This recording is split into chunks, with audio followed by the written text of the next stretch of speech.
제가 오늘 여러분에게 심서 여호와를 알아야 할 이유에 대해서 말씀을 전하려고 합니다.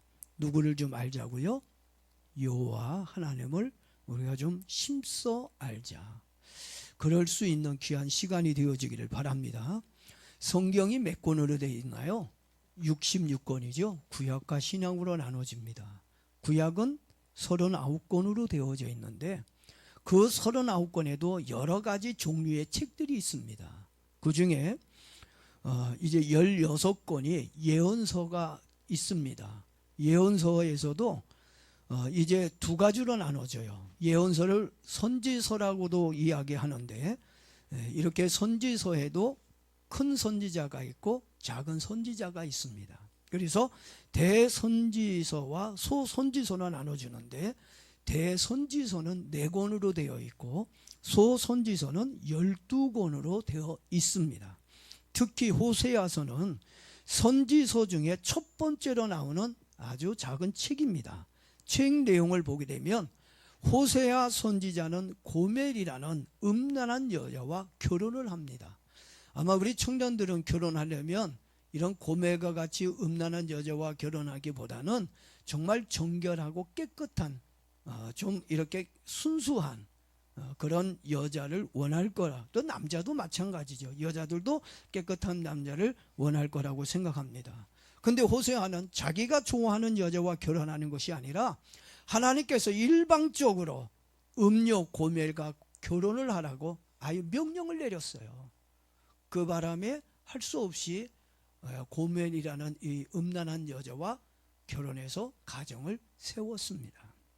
결혼한 후에 3명의 자녀를 낳았어요. 아들, 딸, 아들을 낳았지만 고멜은 옛 생활을 버리지 못하고 집을 나와 다른 남자와 쾌락을 즐기며 살다가 빚을 지게 됩니다.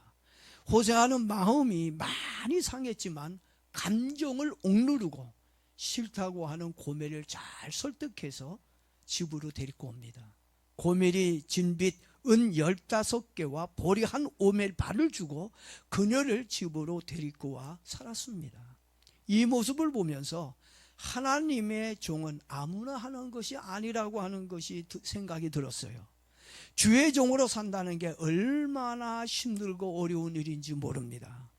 직업이라고 말할 수는 없지만 주의 종의 삶은 극한 직업이라고 표현해도 될 것 같습니다. 호세아 부부의 모습이 누구의 모습일까요? 그것은 정결한 하나님과 음란한 이스라엘 백성의 모습을 보여주고 있습니다. 구약 성경에는 하나님을 신랑으로 이스라엘 백성을 이제 신부로 비유해 놓고 있습니다. 신학에서도 그렇죠. 예수님을 신랑으로 성도를 뭘로 비유해 놓았어요? 그리스도의 신부로 이렇게 비유해 놓고 있습니다. 그러니 정결한 하나님과 음란한 우리의 모습이라고 말을 할 수 있다고 하는 것입니다. 우리도 예수 신랑하고 혼인을 했지만 우리도 고멜처럼 죄의 습관을 버리지 못하고 자꾸 세상을 향해 죄를 향해 가는 도망쳐가는 우리의 모습을 봅니다.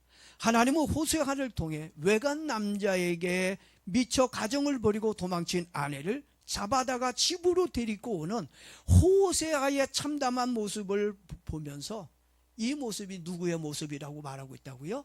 하나님의 모습이라고 말씀해주고 있다고 하는 것입니다. 여러분들은 하나님께 죄송하다는 마음이 좀 안 듭니까?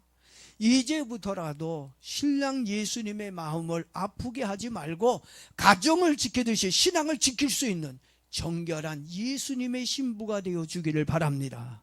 남편이 있는 여자가 외간 남자를 좋아하고 쾌락에서 벗어나지 못하고 있는 고멜이나 세상을 좋아하고 세상 쾌락에 매여 살고 있는 나나 다 똑같은 고멜이라고 생각을 합니다. 내가 고멜이고 고멜이 납니다.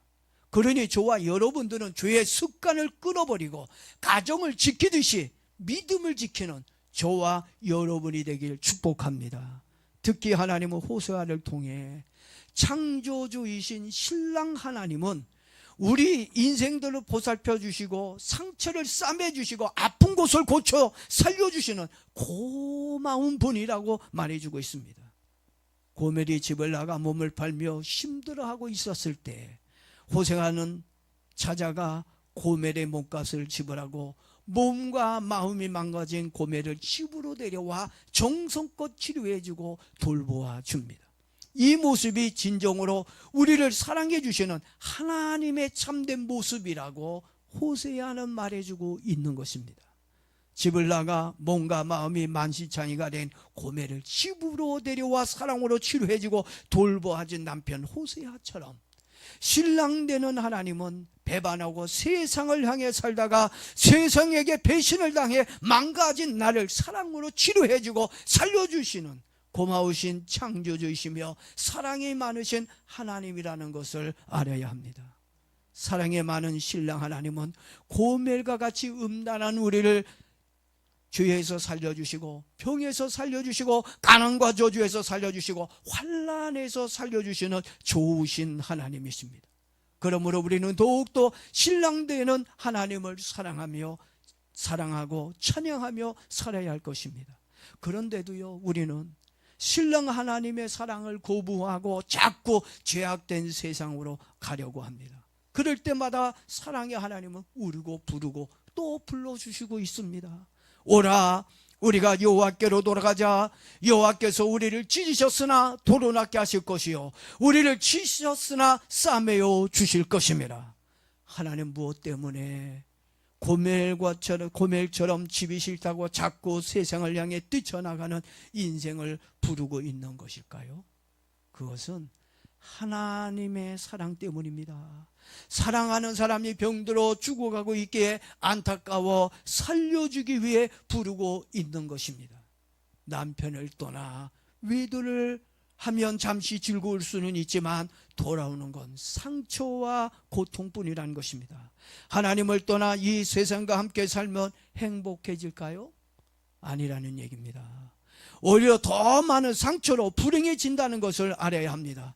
그런데도 하나님은 음행한 우리를 부르고 싸매주시고 치료해주시고 살려주시는 사랑이 많은 신랑 예수님이라는 것입니다. 언제까지 신랑 예수님의 마음을 아프게 하며 살 것입니까? 또 세상을 향해 나가보십시오.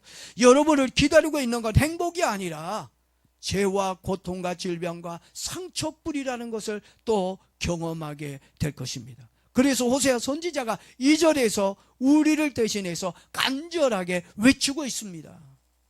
우리가 그의 앞에서 살리라. 여러분 교회 나와서 예배 시간에 앉아 있지만 하나님 앞에 앉아 있는 건지, 여러분 누구 앞에 앉아 있는지 한번 생각해 보세요. 여러분의 마음이 딴 곳에 가 있어요. 그러면 여러분 하나님 앞에 있는 게 아닙니다. 예? 지금 이 소중한 예배 시간에 여러분이 다른 짓을 하고 있다고 보세요. 그러면 여러분이 하나님 앞에 앉아 있는 게 아니에요. 지금 예배 앞에 앉아 있는 게 아니에요. 근데 오늘 호세아는 우리에게 얘기합니다. 우리가 그의 앞에서 살리라. 내가 하나님 앞에서 살리라. 오늘 우리도 신랑 하나님 앞에서 살겠다고 외치며 결심해야 합니다. 아무리 세상 신랑이 좋아도 예수 신랑보다는 좋을 수가 없습니다. 집을 나가면 개고생이라고 예수님을 떠나면 나만 고생입니다. 예수님 앞에 사는 것이 은혜고 축복인 줄 믿습니다. 존 비비오 목사님이 쓴 책이 있는데 영적 무기력 깨기라고 하는 책이 있습니다. 아주 베스트셀러입니다. 그 책에 나오는 내용을 제가 잠시 여러분에게 읽어드리려고 합니다. 존 비비오 목사님이 직접 겪은 겁니다. 저도 그렇지만 여러분들도 신앙생활을 하면서 여러 번 겪었을 거라고 생각을 합니다. 믿음으로 안 사는 사람은 전혀 이런 것을 몰라. 영적인 그런 뭔가 신앙의 삶을 사람들만 느끼는 겁니다. 제가 한번 읽어보겠습니다. 미식 축구를 보고 있었을 때였습니다. 미식 축구 시즌이 끝나가고 이제 플레이오프가 코앞으로 다가온 날이었습니다. 그날은 카우보이스가 플레이오프 진출권을 놓고 필라델피아 이글스와 한판 붙는 날이었습니다. 나는 텔레비전 앞에 딱 붙은 채 딱 붙은 채 앉아 있었습니다.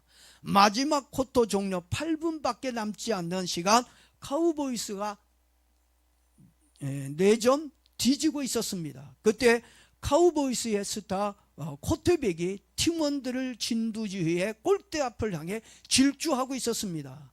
나는 그의 움직임 하나하나를 그대로 따라하며 멋진 플레이에 기쁨의 환호성을 질렀습니다. 그런데 갑자기 성령님께서 내게 기도를 명령하셨습니다.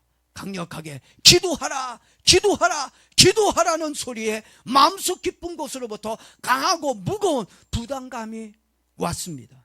당시 나는 그 음성이 텔레비전을 보던 일을 멈추고 기도하라는 성령의 음성이라고 하는 것을 느끼고 있었습니다.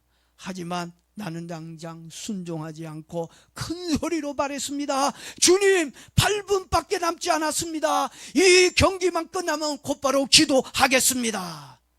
그렇게 얘기했지만 성령의 감동은 사라지지 않고 계속되었습니다. 그렇게 시간이 몇 분 정도 흘러갔습니다. 그래도 나는 그 느낌이 사라지기를 바라며 끝까지 반응하였습니다. 주님, 이 경기만 끝나면 5시간 동안 기도한다니까요. 이제 겨우 6분 남았습니다. 그때 카우보이스의 팀이 공을 잡아 필드를 가로지르고 있었습니다. 나는 곧 카우보이스가 결정적인 터치다운을 성공시켜 경기를 승리로 마칠 것이라고 믿었습니다. 그런데 기도하라고 하는 강한 감동은 여전히 사라지지 않고 있었습니다. 오히려 점점 더 성령의 음성이 강해져 슬슬 짜증이 났습니다. 이 중요한 경기를 절대 놓치고 싶지가 않았기 때문이었습니다. 결국 또 한번 큰 소리로 말했습니다. 주님, 이 경기만 끝나면 종일 기도하겠다고 말했지 않습니까? 원한다면 제가 밤새도록 기도하겠습니다. 결국 나는 끝까지 경기를 다 봤습니다. 카우보이스가 이겼고 나는 하나님께 약속한 대로 즉시 텔레비전을 끄고 내 사무실로 올라가 무릎을 꿇고 바닥에 이제 엎드려 기도했습니다. 그런데 이상하게도 기도하라는 성령의 감동하심이 더 이상 오지 않았습니다. 부담은커녕 아무런 느낌도 없었습니다. 그래도 이왕 무릎을 꿇었으니 억지라도 기도를 짜냈습니다. 하지만 내 입에서 나오는 기도는 의미가 없는 형식적인 기도였습니다. 기도를 하면서 생각해 보았습니다. 나는 하나님의 명령보다 경기를 선택했고 경기를 핑계로 하나님의 요청을 거절하였습니다. 나는 바닥에 머리를 대고 단식하며 회개를 하였습니다. 주님, 남들이 하나님과 미식축구 시합 중에 무엇이 더 중요하냐고 물어본다면 저는 일말의 망설임도 없이 하나님이라고 대답할 겁니다. 하지만 방금 저희 행동에서 누가 더 중요한지 분명하게 드러났습니다. 주님이 저를 필요로 하실 때 저는 끝내 당신보다 미식축구 경기를 선택했습니다. 주님, 용서해 주옵소서. 그 즉시 내 마음속에 음성이 들려왔습니다. 아들아, 나는 5시간 기도의 제사를 원하지 않는다. 내가 원하는 것은 내 앞에서 순종하는 것이다 라는 음성이 들려왔습니다. 하나님은 지금 이 순간에도 우리가 하나님 앞에 있기를 원할 거라고 생각합니다. 아마 다들 이런 경험이 신앙생활을 하면서 있었을 거라는 생각이 듭니다. 저도 사실 이와 같은 여러 경험들을 많이 했습니다. 제가 91년도에 200만 원을 가지고 이제 지하 교회를 개척을 했습니다. 결로 현상이 심해 습기가 많고 물기가 막 흘러가지고 물을 퍼내릴 수밖에 없는 그런 지하 교회였는데 저는 그 지하 교회에서 저희 아내와 함께 매일 기도하고 잤습니다. 작정기도 마지막 토요일이라 기도를 마치고 이제 집에서 자기로 하고 교회 문을 닫고 있었습니다. 그때 교회 문을 닫고 있는데 제 마음에 강력한 음성이 들렸어요. 성령의 음성이 들려왔습니다. 교회 문을 잠가라. 아니 안 그러면 큰일 난다. 이런 음성이 갑자기 문을 닫고 있는데 제 마음에 강하게 들려왔어요. 만민이 기도하는 집이라는 생각에 교회 문을 잠그지 않고 다녔습니다. 교회 문을 잠그지 않고 다녔는데 교회 문을 잠그라고 하는 강력한 메시지가 있었지만 저는 하나님께 말했습니다. 하나님, 이 교회 문을 잠그려면 자물쇠가 2층 슈퍼에 있습니다. 제가 또 슈퍼까지 올라가 가지고 집사님에게 집사님 키 좀 주세요. 그리고 그 열쇠를 받아 가지고 또 교회 내려와 가지고 또 교회 문을 또 열쇠로 잠그고 또 그리고 그 키를 또 누구에게 갖다 줘야 돼요? 또 슈퍼하는 집사님에게 갖다 줘야 되고, 그리고 이런 복잡한 과정을 거치면서 이제 집으로 가야 돼요. 그래서 저는 하나님께, 하나님 지금까지 아무 일 없었잖아요. 몇 달 동안 교회에 문제가 생기지 않았는데 하나님 너무 피곤해요. 그러니 제가 내일부터 잠글게요. 이 하나님이 나에게 주시는 이 강력한 메시지의 음성을 무시하고 그냥 문만 닫고 집에 가서 잤습니다. 그리고 주일날 새벽이 되어 교회 갔는데 교회 건물에 연기가 이렇게 올라오는 게 보여요. 그래서 제가 생각해서, 아니 누가 이 새벽부터 고기까지 이렇게 구워 먹나, 얼마나 고기를 많이 구워 먹으면 연기가 저렇게까지 새어 나오나. 그리고 점점점 가까이 다가갔는데 우리 교회 지하에서 시커먼 연기가 막 올라오는 게 보였어요. 불났구나. 놀래가지고 성경을 그 지하에다가 이 앞에다 두고 얼른, 그땐 핸드폰도 아무것도 없으니까 막 달려가가지고 잠자는 사람들을 깨우다가 교회 불났다고 끌어가야 된다고, 그래서 막 헐레벌떡 달려서 이제 교회로 달려갔어요. 교회 앞에 막 갔더니 막 여러 사람들이 한 10대 명 이상 사람들이 막 모여 있어요. 그 중에 우리 교회 집사님 5분이 발을 동동 굴려가면서 어떻게 하면 좋아요, 어떻게 하면 좋아요. 우리 목사님과 사모님은 교회에서 기도하고 늘 주무시는데 교회에 불이 나서 다 죽었나 봐요. 울먹거리고 있는 것이 보였습니다. 우리가 살면서 순간순간 하나님이 주시는 성령의 감동이나 메시지가 있습니다. 그걸 무시하면 결국 누구만 손해예요? 나만 손해입니다. 하나님 앞에서 항상 겸손하게 순종하면서 살아야 하나님이 주신 복을 누릴 수가 있다는 것입니다. 하나님은 항상 우리가 하나님 앞에 있어 주길 원하십니다. 그러므로 우리가 여호와를 알자, 심써 여호와를 알자라는 성경 말씀을 기억하며 살아야 할 것입니다.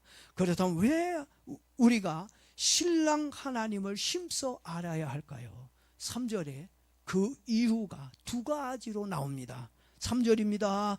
그의 나타나심은 새벽빛같이 어김없나니 비와 같이 땅을 적시는 늦은 비와 같이 우리에게 임하시리라 하시니라.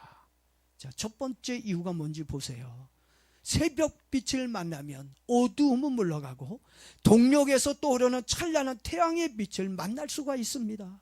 그 빛은 어두움에 깊이 잠들어 있던 모든 만물들을 흔들어 일어나게 합니다. 이처럼 신랑 하나님의 빛은 새벽빛처럼 우리의 삶을 새롭게 해주고 다시 시작하게 해준다는 것입니다. 새벽의 빛은 새 생명이고 희망입니다. 그래서 호세아는 새벽의 빛처럼 우리의 어둠을 밝혀주시는 신랑 하나님을 힘써 알아야 한다고 말해주고 있는 것입니다. 그리고 2번째 이유가 또 나옵니다. 농사를 짓는 농부에게 있어 비는 절대적입니다. 특히 이스라엘처럼 강수량이 적은 나라일수록 비가 와야 살 수가 있습니다. 비는 생명 그 자체입니다. 그래서 시편 23편에서 시냇가에 심은 나무가 복이 있다고 말해주고 있는 것입니다. 그런 측면에서 보면 비는 은혜이며 축복인 줄로 믿습니다. 이와 같이 우리들도 이 세상에서 살기 위해서는 하나님의 은혜가 필요합니다. 요즘 비가 자주 내리죠. 어저께도 비도 내렸어요. 봄비가 내렸습니다. 봄비는 대지를 적시고 꽃들이 확실하게 필 수 있도록 해주는 고마운 비입니다. 오늘 본문에서 나오는 늦은 비는 지금까지 수고한 열매를 얻기 위한 비였습니다. 늦은 비는 곡식이 완전히 성장할 수 있도록 해주는 고마운 비인 것입니다. 하나님은 이처럼 우리에게 열매를 거둘 수 있도록 축복해 주시는 고마우신 분입니다. 이런 신랑 하나님을 우리가 힘써 알아야 한다는 것입니다. 하나님을 힘써 알고자 하는 여러분에게 새벽빛이 되시는 하나님의 은혜로 여러분의 가는 길이 환해지길 축복합니다. 그리고 늦은 비의 은혜로 여러분의 수고가 열매로 가득해지길 축복합니다. 예화 하나만 더 하고 마치도록 그렇게 하겠습니다. 한 젊은이가 어머니의 마음을 상하게 하고 아내를 힘들게 하며 살았습니다. 그는 직장을 얻으면 얼마 가지 못하고 이제 회사를 그만두고 노름과 술에 취해 세월을 낭비하며 살았습니다. 가족들은 술과 노름에서 건지려고 했었지만 그럴 때마다 번번이 실패하고 말았습니다. 그가 어느 날 예수님을 잘 믿는 친구에게 외지에 가서 새롭게 생활을 하고 싶다고 말을 했습니다. 그러자 그 친구가 말을 합니다. 자네가 그곳에 가서 맨 먼저 만날 사람은 바로 당신 자네일세. 옛날의 습관과 죄들이 그곳에서도 자네와 함께 있을 것이라네. 외적인 상황도 새로운 환경도 좋지만 자네를 도와주지 못할 것이라네. 하지만 승리할 수 있는 길이 딱 하나 있네.